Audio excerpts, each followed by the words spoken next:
Page masjid Page mana? Page. Oh, okey. Okay, saya share lah.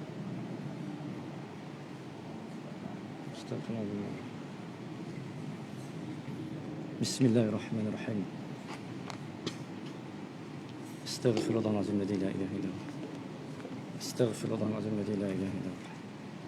Astaghfirullahalazim alladzi la ilaha illallah. Bismillahirrahmanirrahim. Astaghfirullahalazim alladzi la ilaha illallah. Astaghfirullahalazim alladzi la ilaha illallah. Astaghfirullahalazim alladzi la ilaha illallah. Astaghfirullahalazim alladzi la ilaha illallah. Astaghfirullahalazim alladzi la ilaha illallah. Astaghfirullahalazim alladzi la ilaha illallah.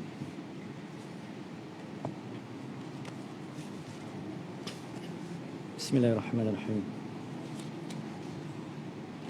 Hijratul awal. Bismillah.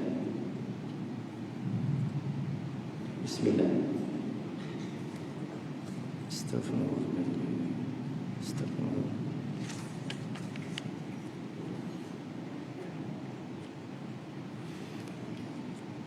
Ya Latif ya Kafi ya Hafiz ya Shafi ya Latif ya Wafi ya Karim anta Allah ya Latif ya Kafi ya Hafiz ya Shafi ya Latif ya Wafi ya Karim anta Allah. Sama-sama. Ya Latif ya Kafi ya Hafiz ya Shafi ya Latif ya Wafi ya Karim anta Allah. Ya Latif ya Kafi ya Hafiz ya Shafi ya Latif ya Wafi ya Karim anta Allah. Al-Fatiha. A'udzu billahi minasy syaithanir rajim. Bismillahirrahmanirrahim. Alhamdulillahi rabbil alamin. Ar-Rahmanir Rahim. Maliki yaumiddin. Iyyaka na'budu wa iyyaka nasta'in. Ihdinas siratal mustaqim. Siratal ladzina an'amta 'alaihim ghairil maghdubi 'alaihim waladdallin.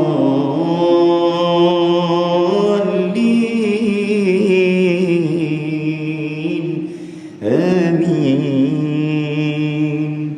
Alhamdulillah. Bismillah, alhamdulillah. Assalamualaikum warahmatullahi wabarakatuh. Alhamdulillah. Summa alhamdulillah alladhi khalaqal insana wa 'allamahu al-bayan. Wassalatu wassalamu ala sayyidil anam. Asyhadu an la ilaha illallah wa anna Muhammadan abduhu wa rasuluh. Allahumma innaka 'afuwun tuhibbul 'afwa fa'fu 'anna. Fa'fu 'anna fa'fu 'anna wa 'an walidina wa an jami'al muslimina wal muslimat wal mu'minina wal mu'minat bi rahmatika ya arhamar rahimin. Qala rabbi shrah li sadri wa yassir li amri wa hlul 'uqdatam min lisani yafqahu qawli. Allahumma barik lana ya Allah fi syahr Ramadan. Allahumma arhamna fi syahr Ramadan. Allahumma ighfir lana fi syahr Ramadan. Amma ba'd. Alhamdulillah. Tuan Imam, seluruh pimpinan frontliners Barisan Harapan, pengurusan pentadbiran dan pengurusan masjid yang sudah di-upgrade dan di-update sehingga akan menjadi antara masjid yang tercantik di Malaysia. Alhamdulillah. Dia kena bagi buah puji dulu. InsyaAllah, alhamdulillah, Allahumma salli ala sayyidina Muhammad. Seterusnya ibu-ibu dan ayah-ayah, tuan-tuan dan puan-puan, datuk-datuk dan datin-datin, Sri Puan Sri, seluruh hamba Allah yang dipilih, dijentik, disuntik oleh Allah Azza wa Jal imannya, bukan hanya disuntik vaksin tetapi disuntik iman dan taqwanya, la'allakum tattaqun. Allahumma salli ala sayyidina Muhammad. Kalau kita buat kuih, cerita pasal kuih pula mukadimah ni. Tuan-tuan, ayat 183 yang sering kali ustaz-ustaz dah baca, cerita tentang Ramadan, tentang puasa, dia umpama macam kita buat kuih. Buat kuih dia kena ada 3 benda. Yang pertama, bahan mentah.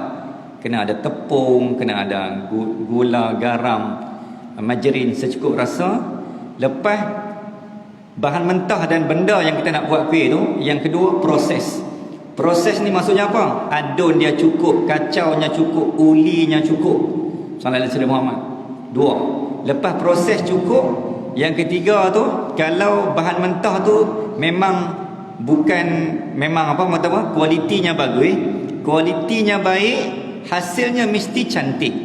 Maksudnya bahan mentah yang kita guna pakai tu memang tidak diudik dan memang benda tu masih lagi valid dan tak berkulat dan seumpamanya, proses uli dia pun cantik juga, maka dia akan menghasilkan kuih yang memang terbaik dan memang dia tahan lama. Jadi tuan-tuan muslimin dan muslimat, sebagai mukadimah saya petang ni, kita macam buat kuih. Sallallahu alaihi Muhammad, bila Allah sebut ya ayyuhallazina amanu, maka kamu nak puasa ni, bahan mentah dia iman, bahan mentahnya percaya, bahan mentahnya yakin, bahan mentahnya bergantung pada Allah, bahan mentahnya tawakal, bahan mentahnya serah diri pada Allah, bahan mentahnya kamu kena patah balik pada Allah. Itu bahan mentah dia. Kalau bahan mentah tu cantik, sallallahu alaihi Muhammad, iman, kepercayaan, yakin kamu sungguh-sungguh, maka proses pun kemas juga. Apa prosesnya? Jaga mata, cukup rasa, tambah Quran secukup rasa, tambah tarawih secukup rasa, tambah qiyamul lail secukup rasa. Sallallahu alaihi Muhammad, tahan benda yang tak perlu, tahan nafsu, tahan makan, tahan perut, tahan virus, tahan benda yang merosakkan. Sallallahu alaihi Muhammad, la'allakum tattaqun. Hampa Allah kata kamu akan jadi kualiti tu tahan lama. Maksudnya apa? 11 bulan lepas Ramadan tu, hampa tahan lama. Tahan lama di masjid, tahan lama di surau, tahan lama solat Jumaat, tahan lama sedekah, tahan lama tadarus. Benda yang kamu buat maintain dalam Ramadan akan tahan lama berpanjangan di bulan yang lain. Jadi itu umpama kita, Allahumma salli ala Muhammad, Ramadan umpama buat kuih. Tapi kalau buat kuih silap salah satu adunan, tak cukup garam, tak cukup tepung, dia mula tak tahan lama kuih tu. Jadi kita pun sama juga. Puasa something wrong somewhere, dia tak tahan lama. Masuk 1 Syawal, muka tak tahan, tak nampak dah muka kat masjid sebab tak tahan lama. Kualiti dia tak ada. Mudah-mudahan mukadimah itu memberikan kita dan saya kekuatan untuk kita terus kekalkan kebaikan apa yang kita buat walaupun ditinggalkan oleh Ramadan. Ramadan pergi dengan tarikh, tetapi ruh, pesanan dan wasiat akan kekal bersemadi selama-lamanya. Amin ya rabbal alamin. Tuan-tuan dan puan-puan, insya-Allah kita sambung Sallallahu alaihi Muhammad perbincangan. Tuan-tuan, saya sangat terkesima dan teruja. Saya ucapkan tahniah kepada pihak masjid yang mengambil inisiatif untuk meletakkan dan mempersiapkan bahan kuliah untuk ustaz. Sebab kalau tak ready ni, saya ustaz ni kan terkelarang kan ustaz-ustaz ni pun. Saya dah terkelak tajuk kan. Jadi biar ustaz mengikut kurikulum yang ditetapkan oleh pihak masjid. Jadi saya suka dengan kaedah begini. Jadi kita sambung perbincangan kuliah kita walaupun ustaz berbeza, perbincangan dalam kitab yang sama. Allahumma salli alaihi wasallam. Tuan-tuan muslimin dan muslimat, ibu-ibu dan ayah-ayah, cerita Ramadan dan cerita hadis yang kita nak baca ni, sallallahu alaihi wasallam, dia ada kaitan. Ramadan ni cerita bab sirah, dia adalah sejarah. Dan Ramadan bulan yang memang disebabkan Nabi, disebabkan Rasulullah, disebabkan perjuangan Nabi, tuan-tuan, kita dapat Ramadan. Jadi tajuk kita pada petang ni pun kita nak membincangkan tentang sejarah dan sirah. Muslimin dan muslimat rahimakumullah. Saya teringat satu kisah di Pakistan. Allahumma salli ala sayyidina Muhammad. Kitab yang kita guna pakai ni kitab Nurul Yaqin. Ada lagi kitab dia panggil Ruhiqul Makhtum karangan Syekh Safiur Rahman Mubarakfuri, dan juga beberapa kitab-kitab yang lain, Ibnu Hisham dan sallallahu alaihi Muhammad, kitab sirah yang lain. Satu hari tuan-tuan, cerita bab kitab sirah ni, Ni sebelum kita masuk tuan-tuan, saya nak bagi satu penjelasan kepada tuan-tuan supaya tuan-tuan rasa bermakna dan berharga perbincangan menggunakan kitab sirah. Ada satu hari pada tahun 1349 Hijrah, tak silap saya. Kita hari ni 1442. 1349 ada seorang raja di Pakistan yang memerintah negara Pakistan ketika itu, yang sangat beriman, menunaikan dan Muhammad mengamalkan sunnah baginda Nabi Muhammad sallallahu alaihi wasallam. Disebabkan cinta kepada Nabi ni tuan-tuan, raja ni menawarkan kepada penulis-penulis, asatizah, ustaz-ustaz, syekh-syekh, doktor guru, alim ulama, siapa yang boleh buat kitab sirah yang paling terbaik, yang paling terbabung, yang paling terbaik, nombor 1 di dunia. Maka ditawarkan tuan-tuan sallallahu alaihi wasallam Muhammad 150,000 Pakistan apa tu? Tak ingat dah mata wang dah. Okey, 150,000 ringgit ikut Pakistan punya mata wang. Maka tuan-tuan lebih kurang 114, tak silap saya, 124 daripada orang Perancis, bahasa Arab, Urdu yang masuk tu. Yang Melayu ni tak ada, wakil Melayu tak ada bahasa Melayu. Jadi yang mai tu kitab Arab, kitab dalam bahasa Urdu, bahasa Parsi dan seumpamanya tuan-tuan masuk. Disaring ada 84 kitab yang dipilih untuk menjadi kitab yang terbaik. Dalam ramai-ramai, dalam banyak-banyak kitab tuan-tuan, disaring, dipilih, dinilai, diinterview dan sebagainya, sehinggalah lahirlah satu kitab, dan kitab itu diumumkan kitab terbaik nombor 1 di dunia, cerita tentang sirah Nabi sallallahu alaihi wasallam. Okey, kitab tu namanya Kitab Ar-Ruhiqul Maktum, dan kitab yang kita guna pakai ni pun dia ada kaitan ringkasan daripada kitab tu juga. Jadi kita menggunakan kitab yang nombor 1 di dunia tuan-tuan, cerita tentang sirah Rasulullah sallallahu alaihi wasallam, dan dia dapat hadiah 150,000 ringgit. Dan Tok Guru Syekh yang menulis kitab ni, dia mengajar di University of Islamabad, Pakistan, tak silap saya. Dia nak beritahu tuan-tuan, orang nak tunjuk cinta Nabi ni, Allahumma salli ala sayyidina Muhammad, buat macam-macam dia berebut. Orang yang tulis buku, dia tulis buku. Kita tak mampu menulis buku, hanya sekadar membaca buku, ambil tahu, catat, mengaji, jadilah yang tu pun. Itu one is a sign of the sign of love. Bagaimana kita nak tunjuk cinta pada Nabi ni, Ustaz? Kami tak mampu nak tulis, kami tak mampu mengarang, tapi kami mampu menulis apa yang Ustaz cakap, apa yang tertulis dalam kitab sirah. Jadilah tuan-tuan, yang tu paling command, nak tunjuk cara cinta, tunjuk cinta kita pada Nabi. Hadis kita yang pertama, Allahumma salli ala sayyidina Muhammad. Tuan-tuan, ibu dan ayah ya, Allahumma salli ala sayyidina Muhammad. Okey, cerita tentang, ada 2 kisah yang saya nak share dengan tuan-tuan, dan saya sangat berminat tajuk ni, dan tajuk ni pun antara bidang saya jugalah, alhamdulillah. Dan kisah yang kita nak sembang ni, kebanyakan cerita ni yang biasanya, selalunya saya cerita bab ni ketika mana bawa jemaah pergi umrah. Kita cerita tempat dia, berlaku di tempat dia, feeling dia lain macam. Tuan-tuan muslimin dan muslimat muslimin dan muslimat rahimakumullah. Wa kana al-muslimuna fi dhalika al-waqt 40 rajulan wa 11 amratan. Allahumma salli ala sayyidina Muhammad. Ini sambungan daripada kisah sebelum ni tentang Hamzah dan Umar memeluk Islam. Ceritanya tuan-tuan, sallallahu alaihi wasallam Muhammad. Mungkin dia boleh bulat kaji sikit Sebelum nak masuk tajuk kita ni, tajuk ni dia ada 2 poin. Satu, PKP. Ni cerita PKP tuan-tuan. Tuan-tuan ingat main-main berlaku PKP dalam zaman Nabi Muhammad sallallahu alaihi wasallam. Yang pertama PKP zaman Nabi. Yang kedua tuan-tuan, kisah hijrah Nabi sebelum hijrah ke Madinah. Dua benda. Yang pertama adalah PKP. Tuan-tuan dengar elok apa maksud PKP pada zaman Nabi. Yang kedua, hijrah Nabi. Selama ni kita duk dengar hijrah. Kalau saya tanya tuan-tuan, bila hijrah Nabi dan apa yang tuan-tuan faham tentang hijrah Nabi, tuan-tuan kita hanya boleh cerita dari kota Mekah ke kota Madinah.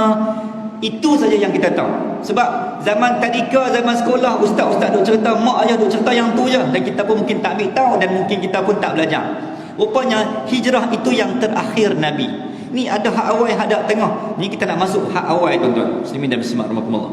Okey, ceritanya ketika Nabi berusia 40 tahun, Bab sirah ni tuan-tuan kena bawa perasaan, kalau boleh sampai kita menitiskan air mata, sebab cerita ni bukan cerita gelak, cerita ni bukan cerita ketawa, cerita sedih, air mata, takut, sedih. Ya Allah, cerita yang boleh mencederakan Nabi. Kalau boleh bila kita dengar cerita yang bab-bab sirah ni tuan-tuan, bila kita sebut tentang kesakitan Nabi, tuan-tuan boleh rasa, ya Allah sakitnya ustaz, sampai tahap macam tu.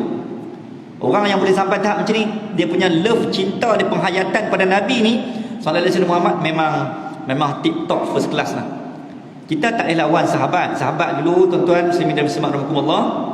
Sallallahu alaihi wasallam Muhammad, ada yang dia guna gigi dia tengok Nabi terkena panah, sampai panah termasuk dalam rahang gigi Nabi, pecah, patah, tulang pipi Nabi patah, sehingga akan isi pipi masuk dalam rahang gigi Nabi, patah pula gigi. Sallallahu alaihi wasallam Muhammad, panah tercucuk ni. Mai pula sahabat, dia tengok, ya Allah, aku takkan mampu melihat seorang kekasih Nabi terpanah dan tercedera begini, ya Allah. Maka dia mai buat apa? Dia gunakan gigi dia gigit panah tu, dia cabut sampai tercabut gigi dia, sehingga kan tuan-tuan, gigi darah Nabi tersembur masuk dalam mulut sahabat Nabi tu.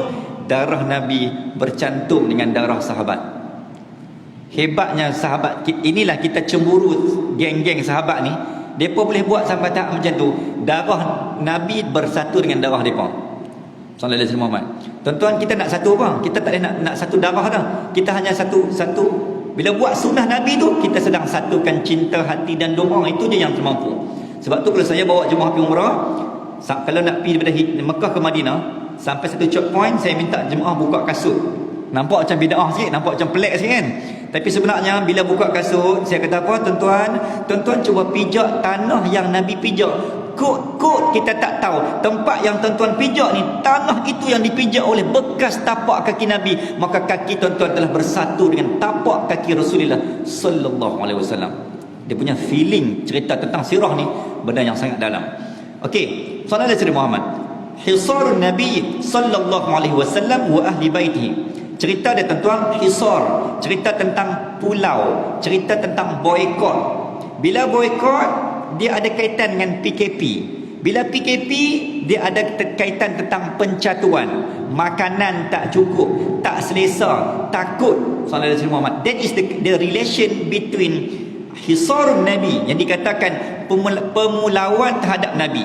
Okey, pasal apa berlaku pemulauan? Pasal apa berlaku dalam arti kata lain? Pemulauan maksud dia pemboikotan, boikot pulau. Bahasa Penang dia kata apa? Palau kan? Palau. Kena palau. Kalau bahasa Kedah dia panggil kena pulau kan? Kena pulau ni kalau tak bersembang lah. Tak bersembang. Biasanya budak-budak di sekolah di asrama kan, kena pulau. Tak mau kawan lah, tak sembang. Sallallahu alaihi wasallam. Okey. Dalam hukum fiqh, suami isteri pun ada kaedah. Contoh macam isteri nusus, kan, isteri nusus, suami boleh memulau isteri. Ni kisah dia macam, bukanlah macam tu, tapi nak bagi tahu dalam Islam ni ada konsep pemulauan, pulau, boikot. Lamma ra'at Quraisyun intishar al-Islam fil qabail, azamu ala qatlin Nabi sallallahu alaihi wasallam. Kaum Quraisy berazam untuk membunuh Nabi selepas melihat Islam tersebar ke seluruh kabilah ataupun bangsa ataupun daerah ataupun kampung dan kawasan. Sallallahu alaihi wasallam. Okey, yang pertama tuan-tuan, Nabi kata apa? Lamma ra'at Quraisyun intishar al-Islami fil qabail. Cerita Quraisy ni bangsa yang ternama, yang paling nombor satu di Mekah. Dari segi jawatan, dari segi pangkat, dari segi kehormatan. Sallallahu alaihi wasallam Muhammad. Sebab tu Allah buat Nabi bangsa Quraisy. Okey, tuan-tuan muslimin dan muslimat, Allahumma salli ala sayyidina Muhammad.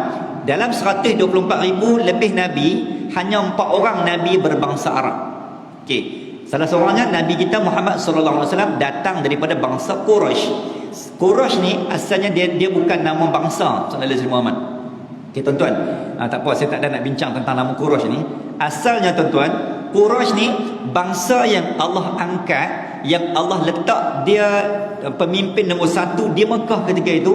Sallallahu alaihi wasallam Muhammad, antaranya Abdul Muttalib, dan juga yang melahirkan keturunan Abdullah Bani Syaibah, yang sehingga hari ini keturunan Quraisy tu masih ada tuan-tuan sallallahu alaihi Muhammad, dan mereka antara pemegang kunci Kaabah. Kunci Kaabah hari ni, yang Kaabah di Mekah hari ni dipegang oleh keturunan Quraisy ni, daripada Bani Syaibah. Bangsa Quraisy, suku kaum kabilah ni banyak. Kita Melayu kan banyak, Melayu Kelantan, Melayu Penang, dia banyak kabilah sallallahu alaihi Muhammad. Okay, Quraisy ni pun banyak kabilah, puak-puak suku-suku dia sallallahu alaihi Muhammad. Tuan-tuan, orang Quraisy depa ada satu penyakit dan perangai tak boleh orang lebih. Ni bila orang ada jawatan, dia tak boleh orang lebih pada dia. Ini penyakit dengki orang Quraisy. Sebelum Nabi mai tuan-tuan, Allahumma salli ala Muhammad, apa maksudnya? Lamma ra'at Quraisyun intishar al-islami fil qabail. Kaum Quraisy berazam untuk membunuh Nabi selepas melihat Islam istiqbal Islam. Islam sampai depa tengok, tak boleh jadi ni. Dulu sebelum Nabi mai, kami ikut suka hati je nak minum arak, kami bebasnya nak sembah berhala, kami bebas. Tiba-tiba bila Nabi Muhammad mai, bila ilam istiqbal Islam, disebut al-islami fil qabail, ketibaan Islam dengan serentak dengan ketibaan Nabi Muhammad sallallahu alaihi wasallam. The situation and condition is already changed, was already changed. Suasana berubah. Pasal apa kita tak boleh nak minum arak dah, tak boleh nak berzina pasal apa tak boleh, perempuan tak boleh nak layan lelaki, pasal dia sudah berubah. Bila berubah, orang Quraisy dia rasa tak selesa, sebab mereka dah biasa buat benda yang mereka dah biasa buat. So tak selesa dengan ketibaan Islam sallallahu alaihi wasallam. Puncanya tak selesa. Yang kedua, dengkilah. Sebab apa? Sebab bila Nabi mai, pengaruh pada mereka, dulu kan mereka dihormati, mereka disegani, mereka lah segala-galanya. Tapi bila Nabi mai, semua orang pakat pikat Nabi sallallahu alaihi wasallam. Tuan-tuan boleh bayang kan? Jadi orang Quraisy kata, kita ni pasal apa orang tak hormat kita dah? Pasal apa orang semua tak main kat kita? Semua pergi dekat dia. Maka ini berlaku macam kes politik lah. Bila ada dua orang YB dalam satu kawasan, dia mulalah pasal apa kampung ni dia terlalu muliakan YB ni. YB ni sikit-sikit YB. Aku YB juga. Jadi umpama macam tu sallallahu alaihi wasallam. Dalam hadis yang lain, faharasat huwa ahla baitihi fi syu'ab wa mana'u anhumul arzaq wattafaqu ala alla yaqbalu lahum sulhan abada.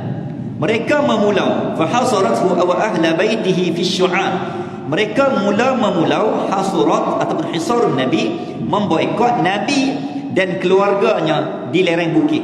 Okey. Sallallahu alaihi wasallam. Tuan-tuan, bila depa tak puas hati kat Nabi, semua yang ada kaitan dengan Nabi semua kena tempiah. So ayah Nabi dah tak ada dah kan sallallahu alaihi wasallam waktu tu. Siapa? Pak Menakan, suku sakat sepupu-sepupu Nabi. Bismillahirrahmanirrahim. Semua terkena terempias pemboikotan dan pemulauan. Mereka menghalang sallallahu alaihi wasallam. Pasal apa pilihan bukit? Sebab waktu tu bukan boikot saja, tapi ada lagi kena siksa. Tuan-tuan, dalam sejarah sirah sallallahu alaihi wasallam, dalam kitab riwayat yang lain mengatakan bahawa ada 4 benda penyiksaan, ada 4 benda dia panggil apa? Attacking tackle. Attacking tackle ni apa? 4 benda tindakan yang dibuat oleh orang Quraisy terhadap Nabi dan pengikut Nabi, sahabat Nabi dan ahli keluarga Nabi, disebabkan tak puas hati dan tak puas hati dan juga dengki kepada kejayaan dan kebenaran kerasulan Rasulullah sallallahu alaihi wasallam. 4 P yang depa buat. P yang pertama penyiksaan. P yang kedua propaganda. Propaganda ni apa? Hantar surat layang. Propaganda ni apa? Buat pengumuman. Weh, hang tahu Muhammad tu dia tu memang gila, majnun. Viral, kecam, fitnah, tebar cerita palsu. Rupanya geng-geng viral ni dah ada dah zaman tu. Cuma tak guna grup WhatsApp je. Okey? Sallallahu alaihi Muhammad. Propaganda, menyebarkan supaya orang benci Nabi, cerita tentang keburukan. Sallallahu alaihi Muhammad, cerita tentang keburukan Nabi. 2. Yang ketiga, inilah hisar, pemboikotan ataupun pemulauan. 3. Yang keempat, yang ni kemuncak, pembunuhan. So 4 benda tackle ataupun tindakan action yang dibuat oleh orang Quraisy semata-mata nak menggagalkan dakwah Nabi Muhammad sallallahu alaihi wasallam. Apakah itu? Penyiksaan, propaganda, pemboikotan dan juga pembunuhan. Okey. Yang kita masuk ni apa? Pemboikotan. Serentak dengan apa? Penyiksaan. Bila dia kena siksa tuan-tuan, sallallahu alaihi wasallam, geng-geng Bani Hashim, betul lah. Hashim ni siapa? Tok Wan Nabi kan? Muhammad ibni Abdillah bin Abdul Muttalib bin Hashim bin Abdul Manaf. Okey, lepas tu bin Qusay bin Kilab. Start daripada Kilab ni yang Tok Wan. Tok Wan kepada Tok Wan kita panggil apa? Ayah Tok Wan moyang kan? Nyang. Kalau Kedah nyang. Kalau ayah kepada nyang,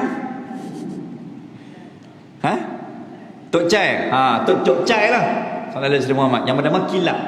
Start daripada Tok Cai ni yang bernama Kilab ni, maka ketika itu tuan-tuan sallallahu alaihi wasallam orang cerita dia tuan-tuan, dia cerita panjang. Kekuasaan orang Arab ni di bumi Mekah sebenarnya kegemilangan zaman Nabi Ismail. Dia berkahwin dengan Bani Jurhum. Nabi Ismail bukan orang Arab. Nabi Ismail orang mana? Orang Mesir. Sallallahu alaihi wasallam. Okey. Mak dia orang Mesir. Beranak pun dekat sana. Sallallahu alaihi wasallam. Okey, beranak di mana? Di Palestin. Lepas tu mai ke mana? Ke Arab ni. Bila Nabi Ibrahim tinggal, ni kita ulang kaji balik sikit Nabi Ibrahim tinggal sallallahu alaihi wasallam, maka Nabi Ibrahim dengan Nabi Ismail 4 kali dia jumpa, lebih kurang 4-5 kali. Sampai Nabi Ismail besar. Bila besar tuan-tuan, berkahwin dengan orang Mekah. Ni Bani Jurhum, penduduk asal Mekah sallallahu alaihi wasallam. Bila kahwin, berkembanglah zuriat keturunan orang Arab ni. Waktu tu disegani, mulalah orang Arab disegani tuan-tuan sallallahu alaihi wasallam. Waktu tu Mekah hebat dengan Islam zaman Nabi Ismail. Tuan-tuan faham Okey, hebat berhala tak ada. Berhala tak ada macam sebelum zaman Nabi. Sehinggalah Nabi Ismail wafat. Bila Nabi Ismail wafat sallallahu alaihi wasallam, maka mai seorang namanya Amru bin sallallahu alaihi wasallam, Amru bin Luhai, orang Arab, yang bukan keturunan Nabi, dia yang memutuskan keturunan Nabi Ismail. Start daripada situlah tuan-tuan. Ni cerita sebelum zaman Nabi lahir lagi. Start Nabi dari situlah Mekah jadi tak betul. Mekah jadi rosak, penuh dengan zina. Dialah orang pertama yang memulakan penyembahan berhala. Pi dekat Syam dekat Yaman, dekat Syria pi import bawa balik. Sallallahu alaihi wasallam, berhala pertama di Mekah bawa balik pada zaman tu namanya Hubal. Bila Hubal, Lata, Uzza, sehinggalah lahir 360 berhala. Start pada zaman itulah Mekah jadi rosak, penuh dengan kotoran dan najis, zina dan maksiat. Start pada zaman tu. Sebelum tu cantik. Sehinggalah Nabi lahir sallallahu alaihi wasallam dalam keadaan Mekah masih ada rosak lagi. Bila Mekah dah rosak, barulah Nabi proses ke mana pun nak buat ad-da'wah ila Allah, nak mengajak kepada Allah Azza wa Jal, nak menyetok. Okey, nak hentikan segala kemungkaran, kemaksiatan, kerosakan, kesesatan, kejahilan yang berlaku di Makkahul Mukarramah. Mana ada orang nabi yang sanggup tengok umat dia rosak depan mata. Tuan-tuan bayang ni, keliling Masjid Bajak Sor ni ada 360 tokong. Tuan-tuan rasa apa? Yang kes hari tu kat mana? Kat Selangor. Tahun sebelum berlaku perubahan kepimpinan Perikatan Nasional ni, sebelum YB Tan Sri Muhyiddin Ambil Alih ni, ada kisah tuan-tuan kat Selangor mana yang geng Hindu buat kuil depan surau di Kelang, tak silap saya. Bergaduh sallallahu alaihi wasallam, Muhammad berani dah buat kuil depan surau. Baru satu kuil depan surau, ini 360 tuan-tuan. Berhala ni apa? Kuil lah, tokong. Itu bahasa senang, bahasa mudah. Tu 360 tokong dan berhala keliling Kaabah. Nabi bangkit tengok kuil, tenggelam Kaabah. Sakit, stres. Quran tak turun lagi. Tu nak buat macam mana tuan-tuan? Orang Islam mana ada lagi betul? Tok Wan Nabi kan dah meninggal lama dah. Tok Wan Nabi kan Islam sallallahu alaihi wasallam. Ayah mak hak memang asal Islam dah tak ada dah. Nabi lonely. Ya Allah, tengok 360 berhala. Tuan-tuan nak kata apa? What is the feeling yang Nabi rasa bila aku nak buat apa ni? Quran tak ada lagi. Apa usaha aku? Sallallahu alaihi wasallam. Feeling dia sampai tak macam tu. Jadi bila Nabi bergerak tuan-tuan, sehinggalah Allah angkat Nabi dalam peristiwa nuzul Quran. Nabi diangkat menjadi Rasul 40, umur 40 tahun, barulah Nabi memulakan dakwah. Sehinggalah 4-5 orang frontliner pertama masuk Islam. Okey. Pemulawan ni tuan-tuan, cerita dia Allah sallallahu alaihi Muhammad yang dikatakan hadis yang kita baca ni, sambung sikit lagi. Wa katabu mattafaqu alaihi fi as-sahifah allaquha fil Ka'bah. Mereka menulis apa yang mereka sepakati itu di atas keping kertas dan menggantungnya di dalam Kaabah. Okey, Allah sallallahu alaihi Muhammad. Okey, saya ringkaskan tuan-tuan, takut tak ada habis lagi. Okey, ringkasan cerita dia, bila Nabi berdakwah, 4 orang masuk Islam. Termasuk Saidina Khadijah, Abu Bakar, Zaid bin Sabit, Bilal bin Rabah. Ini antara yang terawal lah. Fatimah bin Zarah, Zubair bin Awam, Sa'id bin Zaid, Abdurrahman bin Auf, Abu Ubaidah Al-Jarrah. Ini antara 10 orang terawal sallallahu alaihi Muhammad. Cerdiknya Nabi ni tuan-tuan, dia nak bagi Islam kuat, dia pitakel orang hak kafir hak kuat juga. Tuan-tuan faham tak? Pemanah pertama Sa'ad bin Ibn Waqqas sallallahu alaihi Muhammad. Orang-orang hebat yang tak masuk Islam lagi dalam Quraisy, bangsa Arab Quraisy ni pun ada orang hebat dia. Siapa pemanah terhebat? Siapa pemain pedang terhebat? Siapa yang naik kuda paling hebat? Nabi dah teropong lah depa ni. Ni kehebatan strategi dakwah Nabi. Nabi tackle depa dulu. Bila orang-orang hebat ni masuk Islam, termasuk Saidina Umar Al-Khattab yang disebut dalam hadis ni tuan-tuan, Allah sallallahu alaihi Muhammad, waktu tu Umar ni antara lambang kebanggaan orang Quraisy. Kan kita dah faham dah kehebatan Umar ni sampai iblis pun takut. Bila Nabi berjaya dakwahkan Islam kepada sallallahu alaihi Muhammad, Taha ma anzalna 'alaikal Qur'ana litashqa, sampailah ayat innani anallahu la ilaha illa hu fa'budni wa aqimis salata li dzikri. Surah Taha, sehingga kan Umar masuk Islam. Waktu itulah tuan-tuan bermula episod pemboikotan ni. Permulaan ni start bila? Waktu Nabi berusia 46 tahun.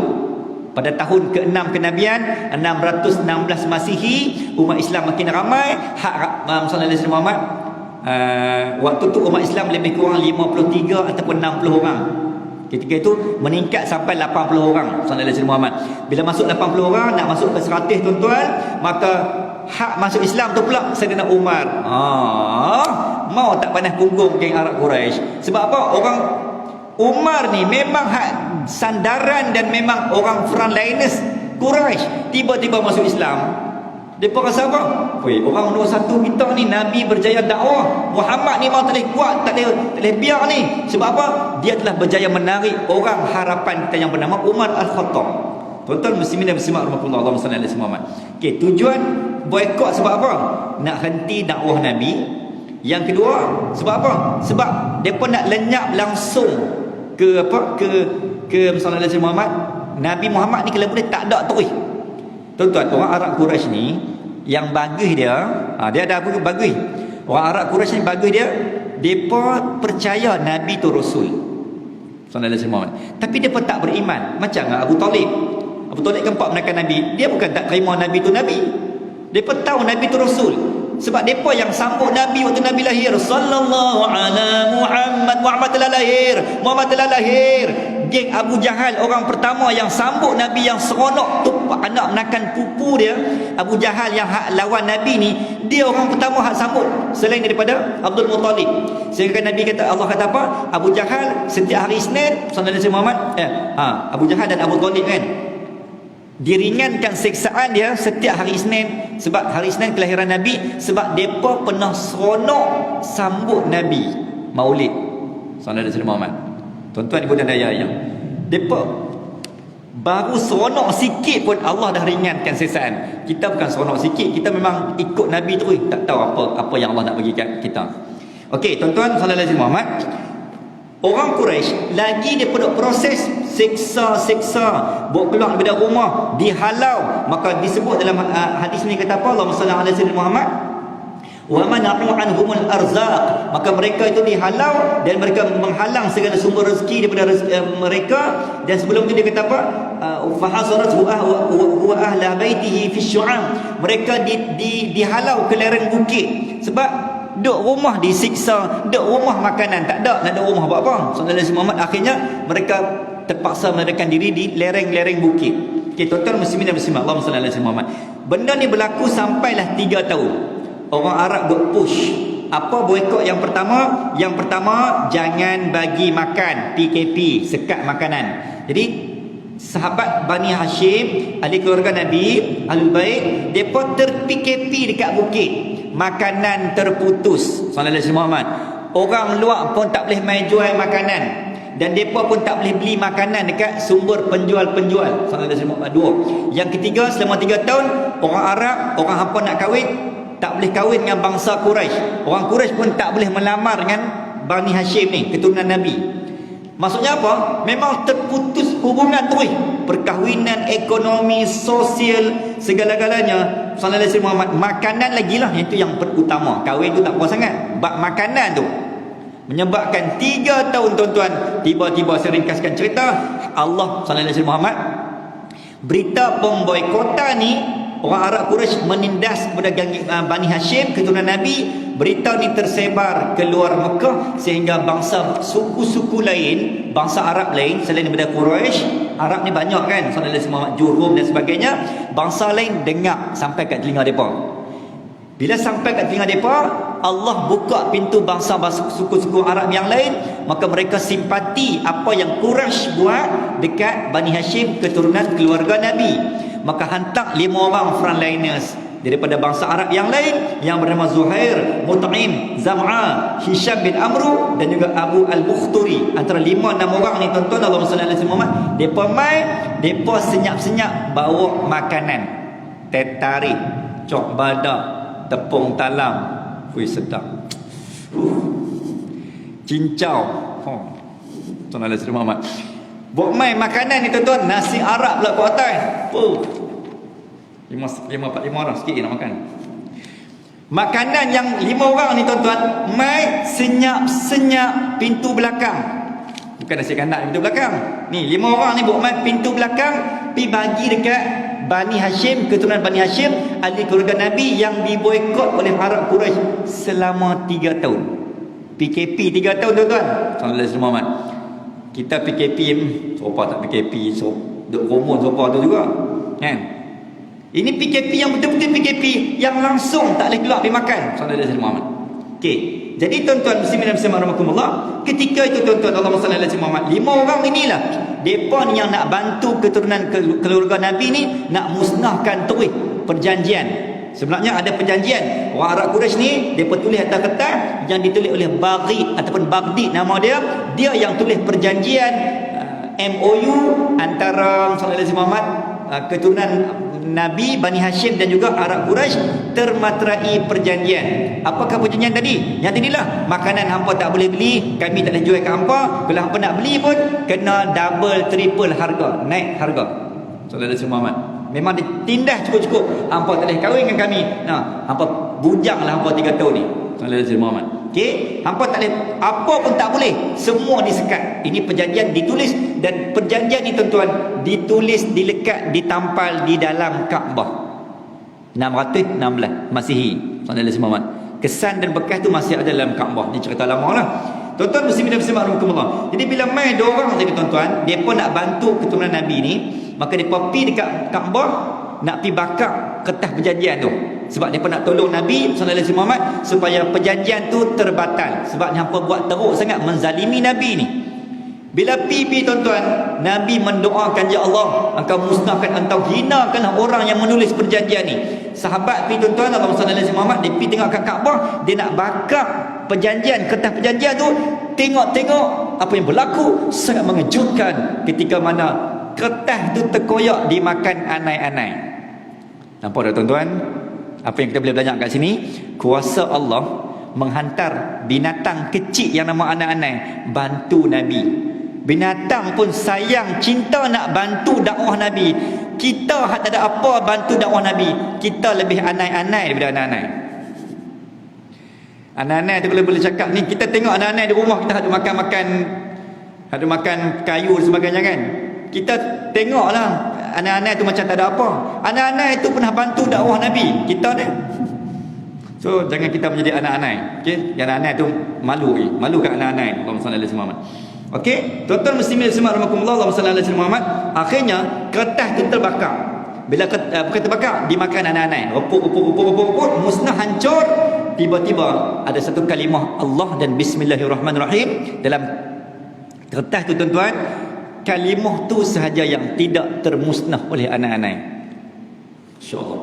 Ni kuasa Allah Azza wa Jalla. Hak lain semua musnah. Jadi tuan-tuan muslimin dan muslimat, Allahumma salli ala sayyidina Muhammad.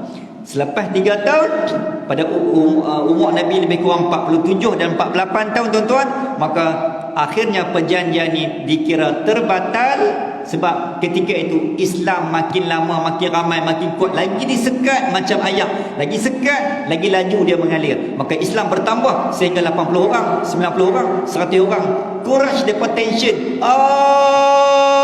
Apa nak buat? Kita sekat, kita buat macam-macam, kita catu, kita PKP pun Islam makin hebat, makin bertambah. Tak boleh, nahi kush nahi. Akhirnya perjanjian terbatal. Bila terbatal tuan-tuan, Allahumma salli ala sayyidina Muhammad, wa kana dzalika fi sanati sabi'ah minan nubuwah. Peristiwa itu berlaku pada tahun ke-7 kenabian, umur Nabi 47. Sallallahu alaihi wasallam. Okey. Jadi tuan-tuan, habis cerita, tak habis tapi saya ringkaskan kat situlah pengajarannya tuan-tuan. Allahumma salli ala sayyidina Muhammad daripada kisah pemboikotan Islam. Islam bagai air yang jernih, disekat tak boleh dihalang, terus mengalir. Maksudnya apa? Islam ni hang buat macam mana pun dia akan tetap berjaya, dia akan tetap ramai, dia akan tetap menang. Sallallahu alaihi wasallam. Itu satu. Yang kedua, Allah nak uji, nak angkat level Nabi. Allah nak uji kesabaran, kecekalan Nabi 3 tahun. Akhirnya lulus ujian, maka Allah berikan kemenangan 2. Yang ketiga, Allahumma salli ala sayyidina Muhammad, orang yang memuliakan agama Allah ni, Allah akan hantar batalion tentera-tentera dia daripada jalan yang kita tak sangka. Wa may yattaqillaha yaj'al lahu makhraja wa yarzuquhu min haitsu la yahtasib. Siapa yang tawakal, berserah diri, sabar, betul-betul serah diri pada Allah, Allah akan berikan dia jalan keluar. Tengok-tengok anai-anai main tolong. Siapa sangka? Sallallahu alaihi wasallam menjadi tentera Allah yang membantu habisnya terputusnya pemboikotan dan juga pemulawan terhadap Nabi. Tuan-tuan, pemulawan ni tak habis kat sini tau. Dia banyak cerita dan banyak siri. Tapi untuk yang petang ni cukup sekadar yang kita share. Sallallahu alaihi wasallam habis cerita bab pemulawan. Tuan-tuan, sallallahu alaihi wasallam penutup pertemuan kita petang ni, bila umur 47 tahun ni, sallallahu alaihi wasallam bila habis pemulawan, okey, Nabi bolehlah pergi makan balik. Kan? Sahabat-sahabat Nabi boleh pergi makan balik. Macam kita lah. Habis PKP. Okey, mula-mula pukul 6 sudah turun. Pukul 8 minta lagi bising pada kerajaan. Di pukul 10, pukul 12, dah ni sampai pukul 6. Makan sampai pecah perut. Okey, jadi Allah sallallahu alaihi wasallam, maka ahli keluarga Nabi Bani Hashim ni boleh mengembalikan norma lama. Rutin dia pun dia boleh makan, dia boleh kahwin dah sebab 3 tahun dah habis dah. Tapi Arab dia kata apa? Hampa ingat kami nak biar hampa saja ke wahai Muhammad? Hampa ingat kami nak tengok saja ke Islam berkembang? Akhirnya masuklah hadis yang kedua, umur Nabi 40 tahun. Apa yang berlaku? Hijratul Habasyah ats-tsaniyah. Berlaku hijrah ke Habsyah kali yang kedua. Okey, kita baca hadis dulu. Sallallahu alaihi wasallam. Ba'da dukhul Nabi sallallahu alaihi wasallam wa qaumi Sya'ba amara jami'al muslimina bil hijrati ila al-Habsyah. Setelah dikepung, baginda mengarahkan semua kaum muslimin supaya berhijrah ke Habsyah. Okey, ayat pertama. Umur 47 tahun. Ni cerita ni bersambung tuan-tuan. Ni hijrah ni pun berlaku umur Nabi 47 tahun juga. Bila boikot tak makan saman, orang Arab, YB Abu Jahal, yang berhormat Abu Lahab, yang berhormat Abu Sufyan, YB bosku Mekah, nombor 1 di Mekah. Meeting. Abu Jahal telefon Abu Lahab. Assalamualaikum, Hab. Assalamualaikum. Hello, Hab. Meeting. Ada kopi. Nak bincang apa ni? Ni Muhammad ni, depa ni macam mana? Kita boikot tak jadi boikot. PKP tak jadi, batal PKP. Okay, jom kita meeting lain. Nak buat apa? Kita seksa mereka lagi. Ini penyiksaan P yang kedua. Maka orang Islam di Mekah yang dah masuk umur dah berjumlah 80 orang, 80-90 kan. Hak tak sat Tinggal 4 orang awal-awal tu. Umur Nabi 40 tahun, 4 orang, termasuk Nabi 45 orang. Umur Nabi 43 tahun, umat Islam 53, 55 orang. Umur Nabi 46, 47 ni dah masuk 80 orang. Sallallahu alaihi wasallam, makin bertambah. Hak masuk tu pula bukan kaleng-kaleng. Semua geng hak frontliner yang sadu-sadu punya. Sallallahu alaihi wasallam. Okey. Bukan hak belakang-belakang ni, barisan hadapan punya. Okey. Jadi mailah plan yang kedua ni. Bukan yang kedua, yang keberapa dah Arab ni kan dia takkan lena macam iblis lah. Iblis takkan pernah lena melihat Islam, orang Islam main masjid. Dia akan buat ke mana pun. Sallallahu alaihi wasallam. Dia akan buat sampai lena. Siapa yang tengah lena? Iblis akan buat supaya kita menggagal dalam dakwah. Jadi sama macam ni. Tak boikot tak berjaya, dia guna cara lain. Okey, cara apa? Kita siksa, kita tindas, kita siksa sampai orang Islam ni tak boleh bernafas di Mekah. Nabi tengok, maka Nabi pun kesian, Nabi sayu, Nabi sedih. Sallallahu alaihi wasallam, Nabi kata sabarlah, ini masa ujian untuk kita. Tapi pada masa yang sama, ketika itu tuan-tuan, sallallahu alaihi wasallam dikepung tiba-tiba di Habsyah. Habsyah ni kat mana? Ethiopia hari ni. Di benua Afrika. Saya lah sampai hari tu 2017. Nak abang tepi dah, nak abang tu. Okey. 2017 naik Ethiopian Airline. Okey, sallallahu alaihi wasallam nak pi sana lebih kurang 8 jam setengah di Addis Ababa. Mekah sini, Malaysia naik kapal terbang, lalu dah ke Mekah tu, turun pula. Sini lagi jauh dari Mekah dah. Turun dia 9 jam lebih. Sallallahu alaihi wasallam turun ke bawah, daripada situ baru pergi ke Mekah. Di Afrika dia bawah. Sallallahu alaihi wasallam. Tuan-tuan, okey, cerita dia. Ada seorang raja, nama raja ni lah Ashhar. Sallallahu alaihi wasallam. Nama raja ni apa? Ashhamar bin Al-Abjar. Okey, nama raja ni. Allahumma salli alaihi wasallam. Okey. Ashamar bin Al-Abjar. Bukan Islam, Kristian ataupun Nasrani lah. Sallallahu alaihi wasallam. Raja ni, okey, ayah dia memerintah Habsyah. Habsyah ni Ethiopia sekarang lah. Okey. Bila ni zaman Nabi tau, ni zaman Nabi. Nabi duk ada di Mekah, raja ni duk kat sini. Raja ni bukan Islam, sallallahu alaihi wasallam. Walaupun dia bukan Islam, tapi dia bagus. Dia ada akhlak-akhlak keislaman walaupun dia bukan Muslim, sallallahu alaihi wasallam. Dan dia ada anak namanya Asham ataupun Ashamar bin Al-Abjar. Okey. Raja ni tuan-tuan, muslimin dan muslimat sallallahu alaihi wasallam. Maka dia ni apa tuan-tuan? Muslimin dan muslimat sallallahu alaihi wasallam. Maka ketika itu tuan-tuan, apa yang berlaku? Ayah kepada raja ni, Raja Habsyah ni, dia dibunuh. Okey, sebab dia baik sangat. Bila dia baik dan dia tak suka kepada kezaliman, datang puak-puak Nasara yang lain sallallahu alaihi wasallam dan dia pergi bunuh ayah Asham ni. Okey, sehingga Asham ni di sallallahu alaihi wasallam dilantik dijaga oleh orang yang lain dan dibela sehingga dia menjadi seorang pemuda yang sangat baik dan gagah perkasa dan mahir dalam bab-bab peperangan, bukan perang saja, tetapi dia orang yang menjadi orang yang hebat di mana? Di Habsyah ketika itu. Allahumma salli alaihi wasallam. Ketika itu tuan-tuan, ada seorang raja, okey, raja yang lain lah yang dilantik ketika itu selepas ayahnya dibunuh. Okey, raja ni tuan-tuan, Allahumma salli alaihi wasallam, maka satu hari dia tengok raja ni, dia tengok Asham ni, anak muda ni, Asham bin Al-Abjar ni sallallahu alaihi wasallam, tengok dia ni dimusuhi oleh musuh-musuh ayah dia. Ayahnya dibunuh. Orang hak bunuh ayahnya, dia tak puas hati lagi, dia duk cucuk raja ni. Dia kata apa? Raja, tuanku kena bunuh anak ni, sebab anak ni nanti kalau dia besar esok dia menuntut bela, takut-takut silah hari bulan dengan tuanku dia bunuh. Datang orang menghasut sallallahu alaihi wasallam. Tuan-tuan ibu dan ayah, raja ni tak sampai hati tengok anak muda yang hebat yang bernama Asham ni diterca, dicerca, dicaci dan dikasari oleh orang-orang musuh dia sallallahu alaihi wasallam. Akhirnya raja ni bukan menghalau, raja ni menghantar dia keluar negeri Habsyah untuk berhijrah sebab takut diapa-apakan.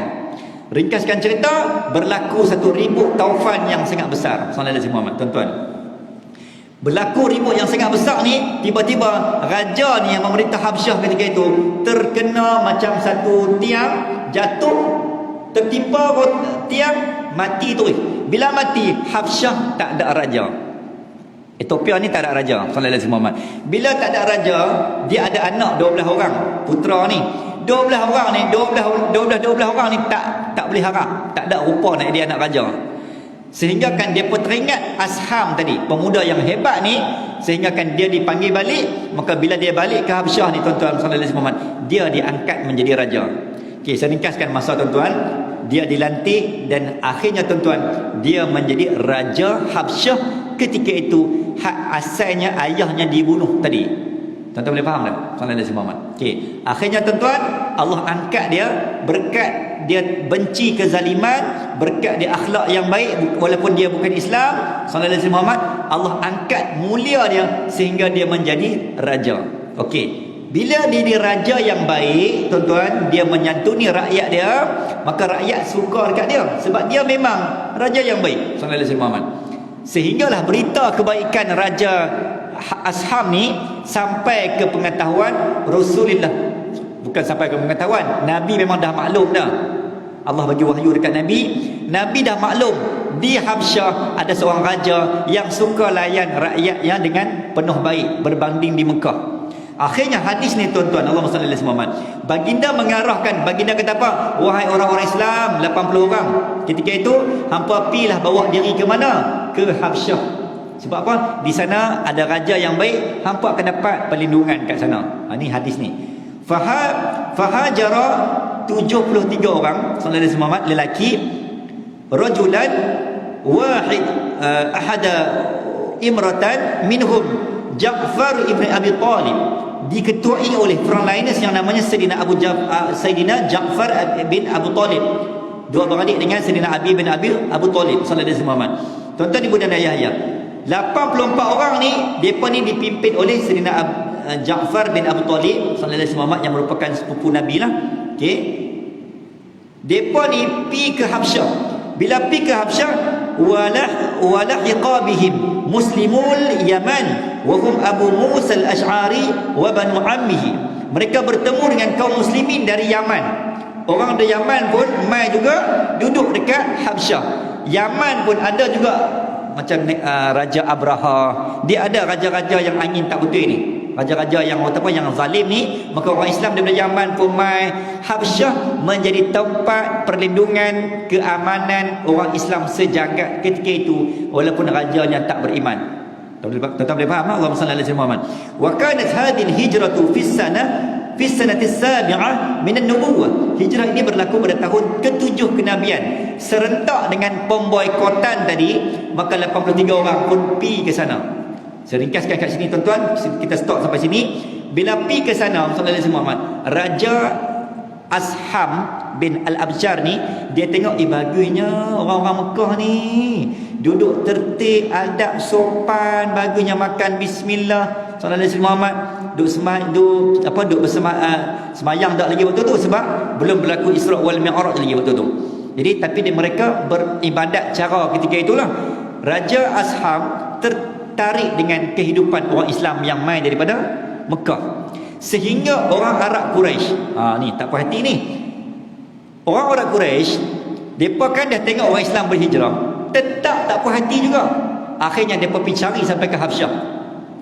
Contohnya Amru al-As dan Abdullah bin Rabi'ah, orang Arab Quraisy yang hati gelap ni, mai ke Habsyah. Dia menghasut Raja Asham ni untuk menghalau, menyiksa balik ke Mekah. Sebab kalau raja tak halau, maka mereka tak boleh nak siksa lah orang Mekah ni, sebab orang Mekah dah tak ada orang.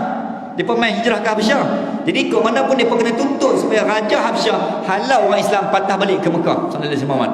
Okey, akhirnya tuan-tuan menghadap ke Raja Asham ni. Hampa nak apa? Hampa ni dari mana? Oh, kami daripada Mekah. Ni kami nak tuntut balik orang-orang kampung kami. Depa ni tuanku memang perosak, jahanam. Tuan-tuan jangan tuanku jangan simpan depa ni. Kalau tuanku simpan depa ni di negara tuan-tuan, di negara tuanku, kami takut negara tuanku akan rosak.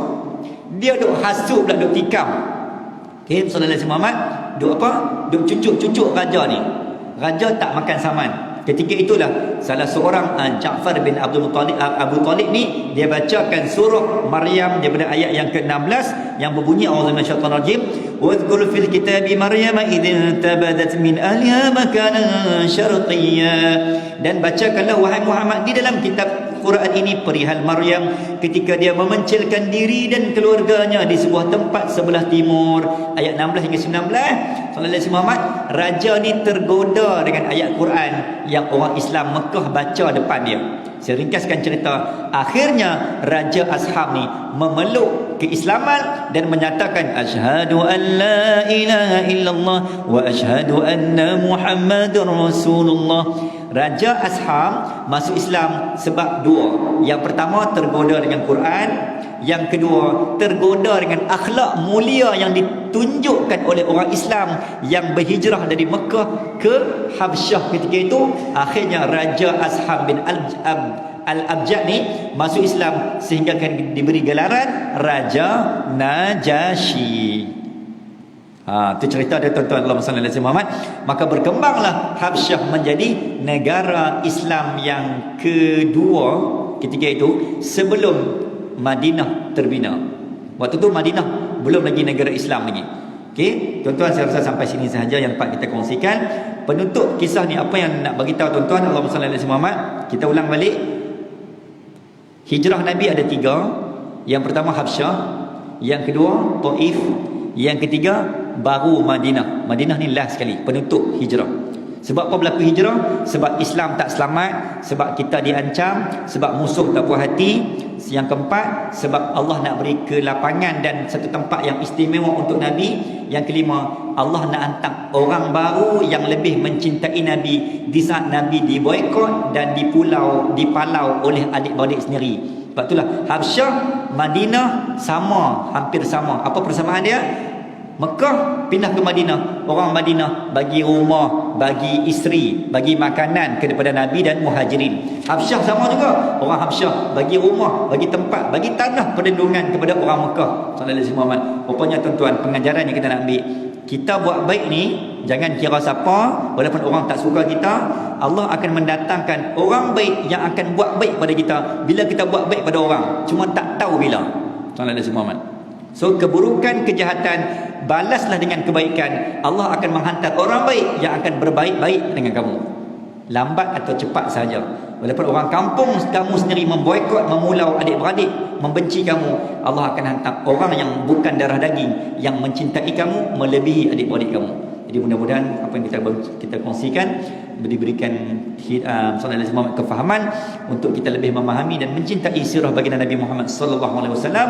Maka kisah boikot dan hijrah ni adalah kisah cabaran dan ujian yang Allah berikan kepada Nabi untuk menyebabkan Islam terus berkembang. Air yang mengalir tak mampu disekat. Aku qaula hadza wa astaghfirullahal azim li wa lakum wa billahi taufiq wal hidayah. Wassalamu alaikum warahmatullahi wabarakatuh. اللهم إنا نسألك علما نافعا وعملا صالحا متقبلا ورزقا واسعا وشفاء من كل داء وتجارة لن تبور.